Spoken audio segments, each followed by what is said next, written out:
Welcome दोस्तों, स्वागत करता हूं मैं आपका अपने चैनल आगे हमेशा पर। इस चैनल पर मैं स्कॉलरशिप वीडियोस बनाता हूं और स्कॉलरशिप से रिलेटेड सारी अपडेट आपसे जल्द से जल्द साझा करता हूं। तो पिछली बार मैंने एक वीडियो बनाई थी कुछ दिन पहले ही, जिसमें मैंने बडी फॉर स्टडी में वीडियो इंटरेक्शन के बारे में बताया था और सारे क्वेश्चन डिस्कस किए थे एचडीएफसी बैंक स्कॉलरशिप इंटरव्यू के लिए। हालांकि उसमें क्वेश्चंस तो इजी थे, 18 क्वेश्चन थे, मगर स्टूडेंट्स के काफ़ी सारे उसमें डाउट आ रहे थे। मेरी प्रीवियस वीडियो पे मोर देन 250 कमेंट्स आए हैं और जो मुझे टॉप 5, अगर मैं कहूँ कि टॉप 5 क्वेश्चंस उसमें से अगर मैं पिक करना चाहूँ तो वो क्वेश्चंस मैं आज इस वीडियो में डिस्कस करूँगा। और उसमें सबसे मोस्ट इंपॉर्टेंट क्वेश्चंस हैं वो पूरे एचडीएफसी बैंक स्कॉलरशिप इंटरव्यू के, और सारे स्टूडेंट्स को उन 5 क्वेश्चंस का तो बिल्कुल मतलब यहाँ ये वीडियो देख लेनी चाहिए, बिकॉज़ वो 5 ऐसे क्वेश्चन हैं जो 90% स्टूडेंट्स ने पूछे हैं। तो इसलिए मैं ये दोबारा एक और वीडियो बना रहा हूँ और ये फाइनल वीडियो होने वाली है एचडीएफसी बैंक स्कॉलरशिप इंटरव्यू के लिए। इस वीडियो को देखने के बाद आई कैन श्योरली से कि आपको कोई और वीडियो देखने की आवश्यकता ही नहीं होगी, बिकॉज़ इस वीडियो में मैं बचे कुचे सारे डाउट्स भी क्लियर कर दूंगा आपके। ना आपको किसी और यूट्यूबर को सब्सक्राइब करने की ज़रूरत ना कुछ। फ़िलहाल मेन मुद्दे पर आते हैं। अब बात करते हैं कि एचडीएफसी बैंक स्कॉलरशिप इंटरव्यू की, जो कि सारे स्टूडेंट्स को अभी तक नोटिफिकेशन आ चुकी होगी एचडीएफसी बैंक स्कॉलरशिप इंटरव्यू के लिए। कुछ बच्चे को नहीं आई इंटरव्यू के लिए नोटिफिकेशन, उसका भी मुझे वजह पता है क्या है। वो वजह ये है कि उन्होंने लेट अप्लाई किया है, तो इसलिए उन्हें लेट आई है। कुछ लोग बच्चे ईमेल अपनी चेक नहीं करते या कुछ अपना पोर्टल चेक नहीं करते। मैं जो रिकमेंड करता हूँ वो मैं ये रिकमेंड करता हूँ कि आपको, या कोई और भी अगर करेगा ना रिकमेंड, आपको जो जानता होगा, जो जो स्टूडेंट की बेनिफिट की बात करेगा, वो आपसे कभी ये नहीं कहेगा कि आप ईमेल आने का ही वेट करो। अगर पोर्टल पर एप्लीकेशन में इंटरव्यू शो हो रहा है अप्लाइड स्कॉलरशिप के अंदर, तो आपको इंटरव्यू दे देना चाहिए विदाउट थिंकिंग ट्वाइस। मैं ये पॉइंट कह रहा था कि ये चीज़ मैं बताना चाह रहा था कि बहुत सारे स्टूडेंट्स ना मेल का वेट करते हैं। अब मैं बात कर लेता हूँ क्वेश्चंस की। तो क्वेश्चंस इस तरह से आ रहे हैं मेरे पास कि कमेंट्स आ रहे हैं कि बच्चे पूछ रहे हैं। चलिए पहला क्वेश्चन मैं आपको बताता हूँ क्या आ रहा है मेरे पास। पहला क्वेश्चन ये आ रहा है कि बच्चे पूछ रहे हैं या स्टूडेंट्स पूछ रहे हैं कि मेल का वेट करना चाहिए या नहीं करना चाहिए। एक ने मुझसे लिख के भेजा कमेंट पर, वीडियो में मेरी प्रीवियस एचडीएफसी स्कॉलरशिप इंटरव्यू की, उसमें उसने लिख के भेजा कि मेल अभी नहीं आया है और इंटर पोर्टल पर शो हो रहा है, क्या मुझे इंटरव्यू दे देना चाहिए। भाई इतना तो कॉमन सेंस है ना कि मतलब अगर उसमें इंटरव्यू का ऑप्शन आ रहा है तो क्लिक करके दे दो इंटरव्यू। तुम वेट क्यों कर रहे हो। अनदर थिंग इज़ कि बच्चों का बहुत सारे का क्वेश्चन, तो मैंने इसका तो आपको जवाब दे दिया, ठीक है, फर्स्ट क्वेश्चन का, कि आप वेट ना करें ईमेल का, और जैसे ही आपके पोर्टल पर शो हो जाए आप तुरंत अप्लाई कर दें इंटरव्यू वाया वेब पोर्टल और वाया वेब एप्लीकेशन और via application what. Second question ये आ रहा है स्टूडेंट्स का कि जो इंटरव्यू है वो हिंदी में दें, इंग्लिश में दें, बंगाली में दें। मतलब मोस्टली तो इन 3 लैंग्वेजेस के स्टूडेंट्स पूछ रहे हैं बच्चे की, English, Hindi, Bengali what. English में तो कोई पूछ नहीं रहा, इंग्लिश में तो वही सबको पता ही है, दे सकते हैं। हिंदी और बंगाली का आ रहा है। तो मैं आपको बताता हूँ, जब मैंने फिल की एप्लीकेशन या जब मैंने इंटरव्यू दिया, क्योंकि मुझे तो देखो जब इनकी तरफ से अप्लाइड स्कॉलरशिप सेक्शन के अंदर लिखा हुआ है इंटरव्यू, मुझे तो तुरंत पता लग गया, विद इन 1 सेकंड पता लग गया। मगर ये कंडीशन और सबके साथ तो नहीं हुई होगी, और सबको तो मेरी वीडियो बनाने के बाद ही पता लगा होगा। ये किसी और को भी पता लग गया हो तो टाइम लग के पता लगा होगा। तो जब मैंने अप्लाई किया था तो मुझे तो कोई लैंग्वेज का ऑप्शन आ नहीं रहा था, इसलिए मैंने तो भाई इंग्लिश थी तो इसलिए मैंने सबको जो वीडियो है वो इंग्लिश में ही बनाई। मैंने कहा कि भाई इंग्लिश में दे दो इंटरव्यू। फिर मेरे पास कमेंट आएगी बच्चों के कि उसमें हमको बता रहे हैं कि हिंदी में भी मतलब दे सकते हैं, लैंग्वेज का ऑप्शन आ रहा है इस तरह से। तो फिर अब ये चीज़ आज जाकर ये चीज़ मैं क्लियर आपको बता देता हूँ, आपका मन है, अगर आप इंग्लिश बोलने वाले हो स्टूडेंट्स तो आप इंग्लिश में इंटरव्यू दो। इंग्लिश नहीं आती आपको, हिंदी हिंदी आपकी नेटिव लैंग्वेज है, फर्स्ट लैंग्वेज है, तो हिंदी में दो, बेधड़क दो। और अगर आपकी लैंग्वेज बंगाली है तो बंगाली में दे दो, उसमें भी कोई प्रॉब्लम नहीं है, ठीक है। बस मद्देनज़र बात ये रखना कि आप जो भी बात कहो वो बिल्कुल सच्ची कहो, और दूसरी बात ये कि आप जो भी बोलो वो करेक्ट इन्फॉर्मेशन आप उनको दो। बिकॉज़ मायने ये रखता है कि आप कितने सही तरह से इंटरव्यू दे रहे हो, मायने ये नहीं रखता कि आपने जो हबड़ा तबड़ी में इंटरव्यू दे दिया। दूसरी बात ये मैं कह रहा हूँ कि मैंने 18 क्वेश्चंस डिस्कस करे आपके साथ, उन 18 क्वेश्चंस में 1-2 छूट गया डिस्कस करना, मगर मैं आपको बताता हूँ वो इतना बड़ा मैटर नहीं था। बहुत सारे बच्चे पूछ रहे हैं 15 क्वेश्चन क्या है। तो 15 क्वेश्चन आप देखो, सबसे पहली बात तो ये है कि क्वेश्चंस जो हैं वो 18 क्वेश्चन है, मैंने आपको बता ही रखा है। लेकिन क्वेश्चंस जो हैं वो आप उसका वो समझो कि कौन से क्वेश्चन ज़्यादा फोकस करने वाले हैं। जैसे कि एक था वो क्राइसिस वाला क्वेश्चन, उस पर बहुत ज़्यादा फोकस होना चाहिए स्टूडेंट्स का, बिकॉज इस स्कॉलरशिप में उन बच्चों को तो स्कॉलरशिप प्रेफरेंस मिल ही रही है ना, जिनका क्राइसिस है, फैमिली में कुछ हो गया है, कुछ क्राइसिस है। तो आपको उस क्वेश्चन पे तो बिल्कुल ही ध्यान देना चाहिए कि उसको कैसे इम्प्रूव करें, उसको उसका जवाब कैसे दें। आप डायरी में लिख लो, उसे रीड कर लेना, या फिर ऐसा करना कि आप याद कर लो उसको और फिर बोल देना। मगर अगेन, द इंटरव्यू देने का तरीका ये होता है कि आप उसको बिल्कुल रिलैक्स्ड और काम माइंड से दें। मैं आपको बताता हूँ कि अगर आपका इंटरव्यू शेक हो रहा है तो आप प्रेफर करें लैपटॉप से देना या कंप्यूटर से, वरना तो आप अगर फ़ोन में भी पकड़ के एक टिका कर रख दें सामने और एक टेबल पर बैठ के आराम से दे सकते हैं, ठीक है। बहुत सारा इसमें रॉकेट साइंस तो है नहीं इंटरव्यू देने के लिए। दूसरी चीज़ मैं ये कह रहा था कि जो 15th क्वेश्चन, अगर आप देखो, मैंने अगर नहीं भी बता पाया मैं 15 क्वेश्चन, तो वो इतना होगा, वो ज़रूर कुछ ऐसी होगा फीडबैक टाइप वाला क्वेश्चन, ठीक है। तो वो चीज़ आप वहाँ जब इंटरव्यू दोगे सारे क्वेश्चंस वही सेम आने हैं, 18 के 18 क्वेश्चंस, तो ऐसे ही होगा कुछ फीडबैक टाइप क्वेश्चन, कुछ ज़्यादा ऐसा नहीं होने का कि मतलब मैंने ये कि वही बहुत ज़्यादा उस पर फोकस करो, ठीक है। तो ऐसा ही होगा, कोई फीडबैक टाइप का क्वेश्चन होगा, पूछ लेंगे कि भाई कैसा रेटिंग दोगे आप, इस तरह का होगा वो क्वेश्चन, ठीक है। अब मैं बात करता हूँ आपसे एक और चीज़ की, जो कि बहुत सारे क्वेश्चंस में से मैंने सेग्रीगेट करे हैं ना कमेंट्स, तो 90% कमेंट्स में एक और क्वेश्चन है जो बहुत सारे स्टूडेंट्स पूछ रहे हैं। तो वो क्वेश्चन ये है कि सेलेक्टेड फॉर नेक्स्ट राउंड लिखा हुआ है, अब बताओ क्या करें। तो मैं इसका जवाब ऐसे देता हूँ आपको कि देखो, वो भी आफ्टर ऑल ह्यूमंस हैं सारे, जो भी स्कॉलरशिप प्रोवाइडर्स हैं, उनको भी सेलेक्ट करने में टाइम तो लगेगा ना। वो जापान की बुलेट ट्रेन में बैठ के तो आपकी जो स्कॉलरशिप एप्लीकेशन है वो सेलेक्ट नहीं कर रहे, समझो ना बात को। तो टाइम तो उनको भी लगेगा। तो सेलेक्टेड फॉर नेक्स्ट राउंड का यही मतलब होता है कि इंटरव्यू हो चुका है आपका, उसके बाद आप सेलेक्टेड फॉर नेक्स्ट राउंड हो। अब आगे का जो प्रोसीजर होगा उसकी अपडेट वो खुद देंगे आपको, ईमेल पर देंगे या कैसे भी देंगे, मोबाइल के बाद देंगे या पोर्टल पे देंगे। हम बैठे हैं यहाँ पे, हम देंगे आपको सारी अपडेट्स, टेंशन किस बात की है। दूसरी चीज़ ये मैं कह रहा हूँ कि सेलेक्टेड फॉर नेक्स्ट राउंड एक तो एप्लीकेशन से पहले भी शो हो रहा है, इंटरव्यू के से पहले भी शो हो रहा है, इंटरव्यू के बाद भी शो हो रहा है, इस बात में तो कोई शक है नहीं। कुछ बच्चों का ये भी लिखा हुआ आ रहा है कि प्रोसेस कुछ इस तरह से लिखा हुआ है, इंटरव्यू प्रोसेस। तो वो मैं बता देता हूँ आपको, अगर आपका कुछ ऐसा लिखा हुआ आ रहा है कि इंटरव्यू इन प्रोसेस, तो हो सकता है कुछ सर्वर वगैरह का इशू हो, बिकॉज आज की डेट में उस पोर्टल पर स्पेशली फॉर दिस स्कॉलरशिप इतना ट्रैफिक है कि यू कांट इवन इमेजिन। उसका एक और कारण ये है कि, हाँ, एक चीज़ मैं अपडेट देता हूँ सबसे पहले आपको, कारण फिर बाद में जाएंगे, पहले तो अपडेट दे देता हूँ मैं। HDFC बैंक परिवर्तन ECSS स्कॉलरशिप 2025 की एप्लीकेशन डेडलाइन एक्सटेंड हो गई है टिल 30 अक्टूबर। तो जिन्होंने भी अभी तक अप्लाई नहीं किया है वो बता दो, अप्लाई कर लो, बता भी दो अपने फ्रेंड्स वगैरह को, बिकॉज़ इसमें नंबर काफ़ी ज़्यादा हाई होने वाला है।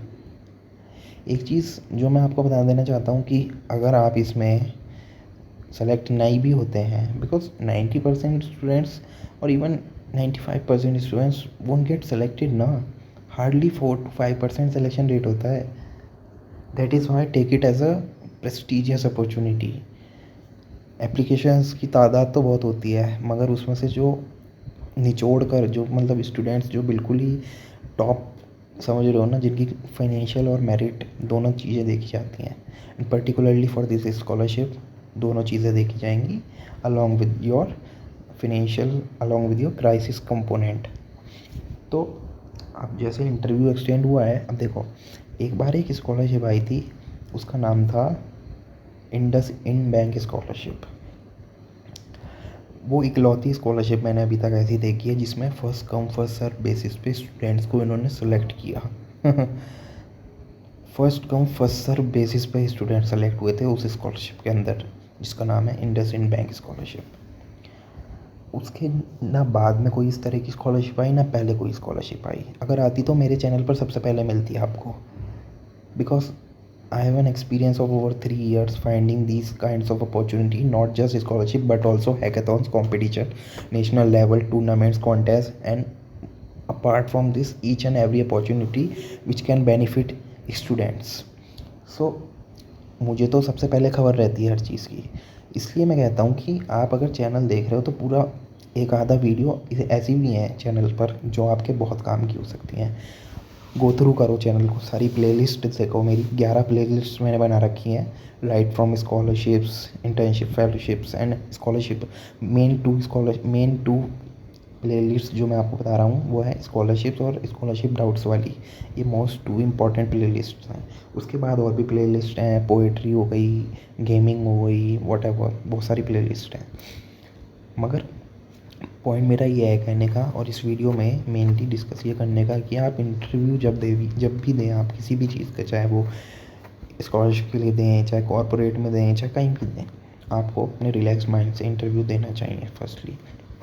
अब एक और क्वेश्चन आ रहा था, वो थोड़ा कम बच्चों का आया मगर आया वो भी क्वेश्चन, तो मैं वो भी यहाँ पे बता देता हूँ क्या क्वेश्चन है। पहले तो मैं आपको ये बता देता हूँ, जो भी मैं बातें कर रहा हूँ ये सारी ही एप्लीकेशन, सारे ही इंटरव्यूज़ के लिए अप्लाई होंगी मोर और लेस, बिकॉज मैं कॉमन जनरल डाउट्स भी बता रहा हूँ ना साथ में, कॉमन जनरल इंक्वायरी जो स्टूडेंट्स की होती हैं। जैसे कि अब एक और क्वेश्चन मैं डिस्कस करता हूँ कि एक क्वेश्चन है कि फॉर्मल पहने या मतलब फॉर्मल में टाई वाई लगाएं या ऐसे भी क्वेश्चन है स्टूडेंट्स के। तो मैं बता देता हूँ भाई, इतना पेचीदा चीज़ नहीं है ये, सिर्फ इंटरव्यू इसलिए मांगा जा रहा है जिससे एक तरह से तुम्हारी फेस वेरिफिकेशन भी हो जाए लाइव, और साथ ही साथ सेग्रीगेट करने में मदद मिल जाए। वो बैठ के वहाँ पे तुम्हारी टाई और तुम्हारी नॉट्स चेक नहीं करेंगे, तुम्हारा हेयर स्टाइल चेक नहीं करेंगे, ना ही कुछ ऐसा चेक करेंगे कि भाई तुमने 20 किलो का मेकअप कर रखा है, वो भी चेक नहीं करेंगे, ठीक है। तो बिल्कुल सिंपल सोवर अपना, जब तुम मॉर्निंग में बाथिंग करो, whenever you take a bath, उसके बाद एक बार अच्छे से कॉम्ब वॉम करके बैठ के दे दो इंटरव्यू, अगर सही से देना चाहो इंटरव्यू। वरना तो भाई ऐसा है ना कि किसी को शाम को पता लग रहा है, किसी को रात को पता लग रहा है। अब जिसने जैसे वीडियो देख ली उसे तब पता लग रहा है इन चीज़ों का। तो कोशिश ये करो कि सबसे पहले इंटरव्यू जब भी दो ना मॉर्निंग में दो, बिकॉज मॉर्निंग में अगर आप इंटरव्यू देते हो तो आपका माइंड जो है रिलैक्स्ड रहता है, और फालतू की पूरे दिन की इन्फॉर्मेशन आपके दिमाग में, आपके जो ब्रेन है उसमें घुसी भी नहीं रहती। तो सबसे बेस्ट टाइम होता है मॉर्निंग का 7 और 8 PM, वॉटेवर 8 PM तक का, मैं तो ये कह रहा हूँ। अब एक और क्वेश्चन ये है कि वेब पोर्टल से देना चाहिए, वेब एप्लीकेशन से देना चाहिए। देखो ये ये तुम्हारा मन है, कोई डिफरेंस नहीं है। पोर्टल पे दोगे तो भाई तुम्हें कोई ऐप डाउनलोड नहीं करनी पड़ेगी, इजीली तुम अपने लैपटॉप या कंप्यूटर से दे दोगे, या इवन फ़ोन से भी दे दोगे। अब तुम देखो, एक चीज़ मैं बताता हूँ तुमको, थोड़ा बेनिफिट होगा तुम्हारा। अगर तुम प्रेफर कर रहे हो फ़ोन से देना तो फिर ऐप डाउनलोड कर लो। अगर तुम लैपटॉप से प्रेफर कर रहे हो देना तो फिर वेबसाइट से देना। इसका एक कारण ये है कि फ़ोन में वेबसाइट में कभी कभी दिक्कत आ जाती है, तुम्हें पता तो होगा ही ना, डेस्कटॉप मोड का लफड़ा होता है, तो कभी कभी आ जाती है दिक्कत, फिर सर्वर इशू हो जाता है ना, फिर सब कुछ बिगड़ जाता है, फिर वो एरर आने लग जाता है 402, और बहुत तरह के एरर होते हैं। जिनका टेक्निकल माइंड होगा वो समझ जाएंगे कि किस किस तरह के एरर होते हैं। जनरली मैंने देखा है कि फ़ोन पे ना एप्लीकेशंस बढ़िया चलती हैं बजाय वेबसाइट्स के। तो वेबसाइट पे अगर तुमको देना है तो लैपटॉप या कंप्यूटर या डेस्कटॉप से दो, अगर तुम्हें एप्लीकेशन से देना है तो फिर अपने फ़ोन से भी दे सकते हो। तो ये तो बात हो गई इंटरव्यू के सब कुछ टोटल, मतलब मैंने सब चीज़ें अब कवर कर चुकी हैं, अब कोई गुंजाइश रह नहीं गई है। एक और चीज़ मैं बता देता हूँ कि एक क्वेश्चन और आ रहा है कि इंटरव्यू की लास्ट डेट क्या है सबमिट करने की। तो लास्ट डेट का क्वेश्चन या तो आप तब पूछ रहे हो या तो आप बहुत ज़्यादा बिज़ी हो इन दिनों, कि आप भाई पूरे दिन बिज़ी हो तो ये क्वेश्चन मन में आ रहा हो आपके, या फिर ऐसे भी मन में आ सकता है कि भाई कैजुअली आपने बोल दिया। तो देखो मैं बताता हूँ, लास्ट डेट हर चीज़ की वो एक्सपेक्ट मत करा करो कि स्पून फीडिंग होगी। अब वो भी स्कॉलरशिप प्रोवाइडर भी हर चीज़ की लास्ट डेट देंगे क्या, ये नोटिफिकेशन आ गई बस अब जल्द से जल्द अंदर इंटरव्यू कंप्लीट कर लो, डेट्स इट। ये थोड़ी ना है कि 1 महीने तक का इसमें टाइम मिल जाएगा आपको, भाई जल्द से जल्द कर लो, ठीक है। कुछ बच्चे बोल रहे थे 3 दिन की भी आ रही है। तो अगर किसी के पास ऐसा लिखा हुआ आ रहा है स्पेशली 3 दिन, तो 3 दिन के अंदर ही अंदर कर दो। मैं तो कह रहा हूँ जब तुम मेरी वीडियो पूरे देख लो, ये समझ जाओ कैसे कैसे जवाब देना है, तुम कर दो बस इंटरव्यू सबमिट, दैट्स इट। उसके अलावा और भी स्कॉलरशिप्स हैं, जैसे बाल विकास फाउंडेशन स्कॉलरशिप है जो 12th तक के बच्चों के लिए है, बहुत बढ़िया अपॉर्चुनिटी है वो। मैं तो ये कह रहा हूँ, वीडियो मैंने बनाई दी थी ऑलरेडी, अभी जस्ट थोड़े टाइम पहले बनाई। एक साइमंस स्कॉलरशिप आई थी इंजीनियरिंग स्टूडेंट्स के लिए, गवर्नमेंट कॉलेज, तो बेस्ट स्कॉलरशिप है। उसमें ना सिर्फ स्कॉलरशिप बल्कि कॉलेज फीस तो मिल ही रही है, साथ ही साथ उसमें लैपटॉप ट्रेनिंग, मैकेट्रॉनिक्स ट्रेनिंग, मतलब सब कुछ मिल रहा है यार। बहुत बहुत बहुत प्रेस्टीजियस स्कॉलरशिप है वो। एक और स्कॉलरशिप है जो कि है NSDL शिक्षा सहयोग स्कॉलरशिप, उसके लिए भी मैंने वीडियो बना दी। 3 बिल्कुल नई स्कॉलरशिप के लिए वीडियो मैंने बना दी ऑलरेडी चैनल पर। और मैं एक चीज़ ताल ठोक के कह सकता हूँ, मुझसे पहले स्कॉलरशिप की अपडेट कोई दे ही नहीं सकता। अगर मैं स्कॉलरशिप वीडियोस बनाने पर आ जाऊँ ना रेगुलर, मैं अभी भी मुझे 10 स्कॉलरशिप्स ऐसी पता हैं जो किसी को पता ही नहीं। मुझे वो भी पता है जो आने वाली हैं स्कॉलरशिप, जो भी इंटरनेट पर पोस्ट ही नहीं हुई, मुझे उनके बारे में पता है। मगर देखो, लिमिटेशन होती है हर एक चीज़ की, तो जितना मैं पोस्ट कर सकता हूँ मैं उतना कर रहा हूँ। एक्स्ट्रा पोस्ट करूँगा तो मेरा भी दिमाग फ्राई होगा। तो इससे बेटर तो यही है कि थोड़ा मैं भी टाइम ले लेके पोस्ट कर रहा हूँ। मगर हाँ, वीडियो में लगा कंसिस्टेंटली पोस्ट कर ही रहा हूँ। आप देख ही रहे होंगे मेरे चैनल आगे हमेशा पर, स्टार्टिंग से है। अब देखो पिछले 1 मंथ का अगर आप देखो हिस्ट्री उठा के, इतनी सारी स्कॉलरशिप्स मैंने बता दी, साथ ही साथ उनके सारे डाउट्स क्लियर कर दिए और उनको एक अलग प्लेलिस्ट बना रखी है ऑलरेडी, जिसमें सारे डाउट्स मैंने क्लियर कर रखे हैं। उन प्लेलिस्ट को देखो, स्कॉलरशिप सपोर्ट टीम तक से बात करके वो चीज़ मैंने वहाँ पे शो कर रखी है आपको, पूरी वो वीडियो प्लेलिस्ट। HDFC के लिए तो स्पेशली मैंने शो कर रखा है। अगर आप मुझे कहोगे मैं रिलायंस के लिए भी बता दूंगा आपको, कस्टमर सर्विस से बात करके, कि मतलब एक ओवरव्यू आपको मिल जाएगा। मगर हाँ, HDFC के लिए तो मैंने इतना बना दिया कि अब कोई गुंजाइश ही नहीं रह गई यार, किसी सवाल जवाब की गुंजाइश ही नहीं रह गई। हाँ, वो बात अलग है कि लक का तो मैटर होता ही है ना सब चीज़ों में। अब मैं तो ये मानता हूँ 50% एफर्ट्स एंड 50% लक। स्कॉलरशिप नहीं भी मिले तो भी तो भी निराश ना हो। इस साल बहुत हज़ारों, मतलब ये समझो आप, इतनी सारी स्कॉलरशिप आने वाली हैं साल साल, अभी अभी में ही, जिसकी आप गिनती उंगली पे उंगली कम पड़ जाएंगी, इतनी सारी स्कॉलरशिप्स आने वाली हैं। और ये नंबर साल मतलब ईयर ऑन ईयर बढ़ते ही जा रहा है, बढ़ते ही जा रहा है। तो अब देखो, मैं एक चीज़ ये बताता हूँ, बात अगर आप थोड़ा सा भी इस चीज़ को इस तरह से ले रहे हो कि आपने तो हर चीज़ अच्छे से फिल कर दी तो भी आपका सिलेक्शन नहीं हो रहा, आप क्या करें। देखो मैं बताता हूँ, मैंने देखा है इसमें ऐसे केस कि जो बिल्कुल एवरेज स्टूडेंट्स है ना, उन्हें तो मिल गई स्कॉलरशिप, और जो मतलब थोड़े मेरिट में है या जिन्होंने बाकी में हार्ड वर्किंग है, उन्हें वो रहेगा स्कॉलरशिप से। तभी मैं कहता हूँ कि 50% लक है एंड 50% एफर्ट्स है अपने। ठीक है, एफर्ट्स इन द सेंस कि आपने इन्फॉर्मेशन करेक्ट फिल करी, इंटरव्यू अच्छे से दिया, यही सब है। तो अभी तो 30 अक्टूबर तक वेट करो HDFC, मैं तो ये कहता हूँ, क्योंकि डेडलाइन एक्सटेंड हो गई। इसका सिंपल सा साधारण सा ये मतलब है कि अभी वो और स्टूडेंट्स को, मतलब अभी और एप्लीकेशन वो लेंगे, इसका तो यही मतलब है ना। तो वो चीज़ आप ध्यान रखो, बस मैं यही कह रहा था। सारी चीज़ें मैंने कवर अप कर ही दी हैं। चैनल को सब्सक्राइब कर लो, हमारे वीडियो को लाइक कर दो, शेयर कर दो स्टूडेंट्स के साथ, अपनी कम्युनिटीज़ के साथ। रेडिट कम्युनिटी भी मैंने ऑलरेडी बनाई रखी है, 1500 से ज़्यादा मेंबर उसमें जुड़े हुए हैं हमारे रेडिट कम्युनिटी में। उसमें स्टूडेंट्स डाउट अपने पोस्ट करते रहते हैं, वहाँ पे मैं जवाब देता रहता हूँ। बहुत बढ़िया कम्युनिटी है वो, मैं तो ये कहता हूँ Reddit is the best platform. अगर आपको एक कोलैबोरेटिव इन्वायरमेंट में डिस्कशन करना है, वहाँ पे आप अपने पोस्ट, अपने डाउट्स डाल सकते हो। मैं ही नहीं, और भी स्टूडेंट जो हैं वो भी जवाब दे सकते हैं वहाँ पे आपकी पोस्ट्स का। और दूसरी चीज़ ये है कि यूट्यूब पर तो रेगुलरली आती रहती हैं वीडियोस, देखते ही हो आप। अब देख लो, अब कुछ और स्मार्ट इंडिया हैकाथॉन में पार्टिसिपेट करना है तो उसके लिए भी वीडियो है, वो देख लो। अच्छा मौका है, उसमें भी कैश प्राइजेस तो हैं ही, मगर वहाँ थोड़ा कॉम्पिटिटिव होता है, थोड़ा नहीं बल्कि बहुत होता है कॉम्पिटिटिव। सही सही बात, मैं बिल्कुल फैक्ट के साथ बताता हूँ। वो इतना कॉम्पिटिटिव इन्वायरमेंट है, मगर बच्चे क्या है ना, उसको हल्के में ले लेते हैं कि स्मार्ट इंडिया है, फिर वो क्या करेंगे, अपना टाइम वेस्ट करेंगे, टीम बनाएंगे, ये करेंगे वो करेंगे, for what, for copy pasting ideas. भाई कॉपी पेस्टिंग नहीं चलेगी वहाँ पे। वहाँ के जज ना, कि कोई ऐसा नहीं है कि भाई किसी 3rd ईयर या 4th ईयर वाले स्टूडेंट को वहाँ पे जज बैठा दिया, जो कि जनरली कॉलेजेस के जो कॉलेजेस की एनुअल हैकेथॉन्स होती हैं, उनमें होता है कि भाई कॉलेज का ही फैकल्टी है, कॉलेज का ही थर्ड ईयर और फोर्थ ईयर का स्टूडेंट है, वही जज है, तो उस केस में तो कॉपी पेस्टिंग चल जाती है एक बार को। मगर इतना prestigious hackathon such as smart India hackathon, वहाँ पे कॉपी पेस्टिंग नहीं चलेगी। वहाँ पे आपका ये प्लांट वाटरिंग सिस्टम काम नहीं करेगा किसी भी प्रॉब्लम स्टेटमेंट के लिए, बिकॉज वहाँ पे तो कंपनीज आ रही है ना, कंपनीज सेलेक्ट कर रही हैं आपको, कंपनीज के प्रॉब्लम स्टेटमेंट है वो। लाइक एक हार्डवेयर के लिए मैंने देखा था ऑटोडेस्क आ रखी है वहाँ पे, तो मतलब मैं बता रहा हूँ कि भाई उसमें तो यही है कि अगर हैकाथॉन है, हैकाथॉन एक बिल्कुल अलग वर्ड है, स्कॉलरशिप का वर्ड बिल्कुल एक अलग वर्ड है, मगर हाँ दोनों में आपका बेनिफिट हो सकता है, मैं तो ये बात बता रहा हूँ आपको।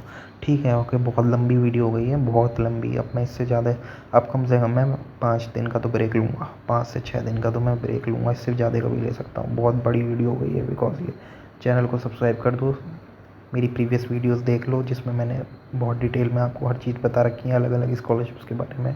Again I repeat, subscribe the channel, like the channel, share with your friends. Okay, bye bye.